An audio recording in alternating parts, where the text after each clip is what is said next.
Welcome to KK एजुटेक। इस video में हम सरल ऐप के बारे में जानेंगे।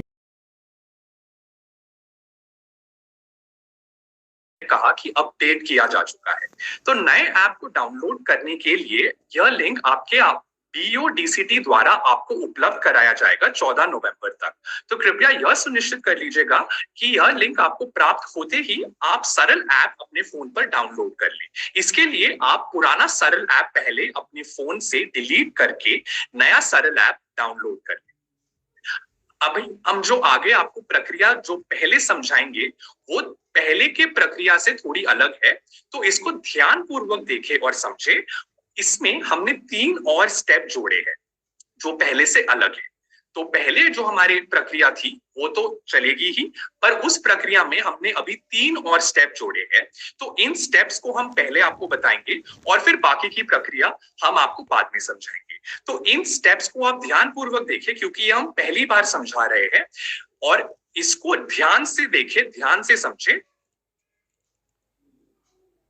अब जो हमारी प्रक्रिया का पहला स्टेप रहेगा वो है परीक्षा से 2 दिन पूर्व हमें डेटा डाउनलोडिंग की प्रक्रिया करनी होगी।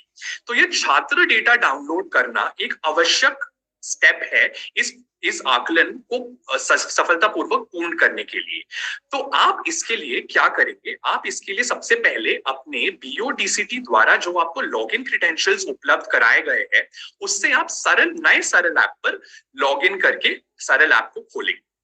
एक बार आप सरल ऐप खोलेंगे उसके उपरांत आप नेक्स्ट या गो फॉरवर्ड बटन के माध्यम से आगे जा सकते हैं जब तक आपको इस स्लाइड में दिखाई गई स्क्रीन तक आप नहीं पहुंच जाते। आप जब इस स्क्रीन पे पहुंच जाते हैं तो यहाँ पे रुक जाइए। तो लॉगिन करते ही आप आगे जा सकते हैं गो फॉरवर्ड या नेक्स्ट बटन के माध्यम से, और आगे जाते जाते आप इस स्क्रीन तक पहुंच जाएंगे और इस स्क्रीन पर आते ही यह आपका डेटा डाउनलोडिंग का प्रोसेस हो जाएगा। तो कृपया यह सुनिश्चित कर लीजिएगा कि सबसे पहले आप ऐप, जैसे ही आपको लिंक प्राप्त हो आप ऐप डाउनलोड करके इस प्रक्रिया को कर ले और इस प्रक्रिया को 15 नवंबर तक पूर्ण कर ले। इस स्टेप की एक महत्वपूर्ण जानकारी यह है कि इस स्टेप के लिए हमें एक स्थिर इंटरनेट कनेक्शन होना चाहिए। तो यह जरूर सुनिश्चित कर लीजिए कि जब आप ये प्रक्रिया शुरू कर रहे हैं आपके पास एक स्थिर इंटरनेट कनेक्शन हो। यदि आपके पास स्थिर इंटरनेट कनेक्शन नहीं है तो सुनिश्चित कर लीजिए कि आप ऐसी जगह जाएं जहां आपके पास स्थिर इंटरनेट कनेक्शन हो और फिर इस प्रक्रिया को शुरू करें। तो जो स्क्रीन आपको दिखाया जा रहा है इस स्क्रीन तक आकर हमारा डेटा डाउनलोडिंग की प्रक्रिया पूर्ण की जाएगी।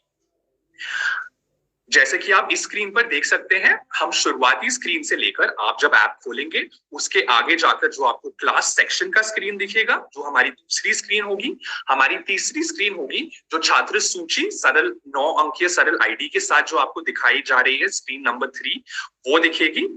और उसके बाद आप चौथी स्क्रीन पे जाएंगे और उसके उपरांत आप 5वें स्क्रीन पर जाएंगे और यहाँ पे डेटा डाउनलोडिंग की प्रक्रिया पूर्ण होगी। तो कृपया यह सुनिश्चित कर लीजिएगा कि आप यह सारे स्क्रीन से आगे जाकर 5वें स्क्रीन तक पहुंच रहे हैं ताकि डेटा डाउनलोडिंग की प्रक्रिया पूर्ण हो जाए। यह जरूर आप 2 दिन पहले पूर्ण कर लीजिएगा। अब हमारे इसमें जो दूसरा स्टेप होगा वो है कि परीक्षा से 1-2 दिन पहले आप छात्र विवरण की सूची बनाकर रख लीजिए।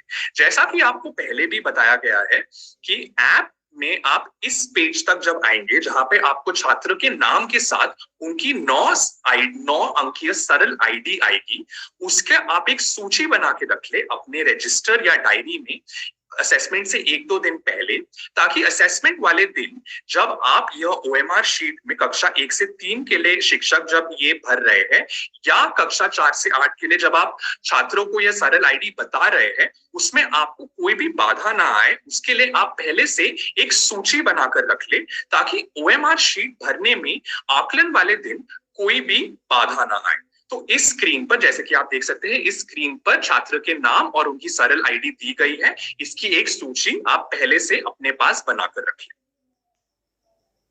इसके बाद हम आकलन की प्रक्रिया वैसे ही पूर्ण करेंगे जैसे कि पहले कर रहे थे, तो उसके बारे में भी हम थोड़ी चर्चा इस सत्र में थोड़ी देर बाद करेंगे। पर उसके पहले हम जो एक स्टेप आया है जो हमारा आखिरी स्टेप होगा पूरे आकलन और OMR शीट्स को स्कैन करने के बाद, उसके बाद एक लास्ट स्टेप जो काफी महत्वपूर्ण है उसके बारे में आपको पहले थोड़ी जानकारी देंगे।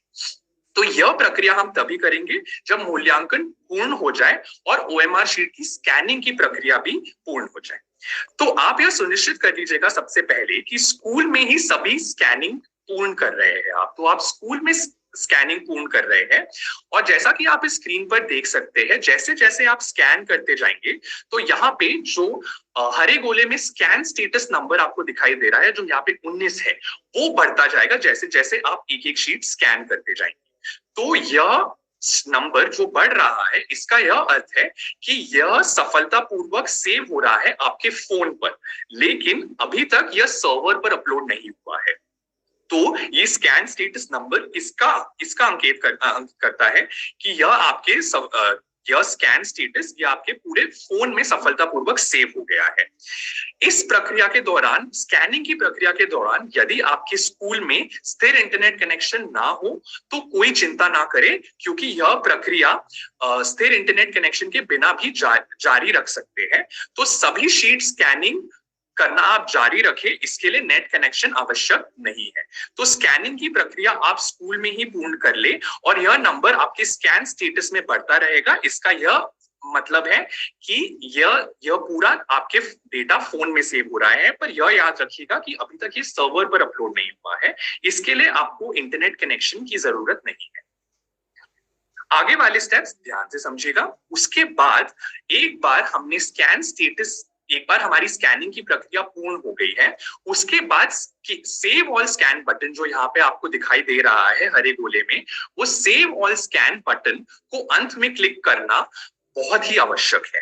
तो सेव ऑल स्कैन बटन के दबाने के उपरांत स्कैन की हुई शीट की जो संख्या है वो आपको सेव स्टेटस में दिखाई जाएगी। जैसे कि आप देख रहे थे पहले स्क्रीन में हमारी स्कैन स्टेटस में 19 की संख्या थी, अब वो संख्या सेव स्टेटस में आ गई है। तो जैसे ही आप सेव ऑल स्कैन बटन दबाएंगे वो स्कैन स्टेटस की संख्या सेव स्टेटस में आ जाएगी और स्कैन स्टेटस की संख्या जो है वो 0 हो जाएगी। इस स्टेप में आपको दो चीजें बहुत ध्यानपूर्वक याद रखनी है कि यह आप तभी करें जब आपकी सारी स्कैनिंग की प्रक्रिया, सारे शीट्स की स्कैनिंग की प्रक्रिया पूर्ण हो जाए। और सबसे महत्वपूर्ण, सेव ऑल स्कैन बटन आपको तभी दबाना है जब आपके पास एक स्थिर इंटरनेट कनेक्शन। जैसे कि आपको पहले बताया कि स्कैनिंग की प्रक्रिया आप बिना इंटरनेट कनेक्शन के भी पूर्ण कर सकते हैं, परंतु सेव ऑल स्कैन की जो प्रक्रिया है वो हम तभी पूर्ण कर सकते हैं जब हमारे पास एक स्थिर इंटरनेट कनेक्शन।